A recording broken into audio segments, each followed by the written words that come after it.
not even going to lie. Apart from me making tortilla de patatas, since I've left Spain, this is the first time I am seeing it. I'm not lying. Oh my gosh. So y'all know tortilla de patatas is happening for me today. But while that is happening, my friend here, Maximo, has started my omelette. Que tiene un poco de todo. So I've got bell peppers, spinach, tomatoes, 2 eggs, jamon, and something green.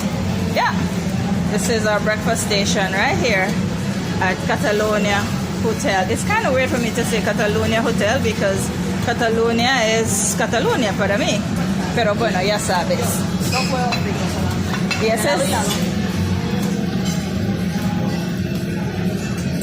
and this is Maximo.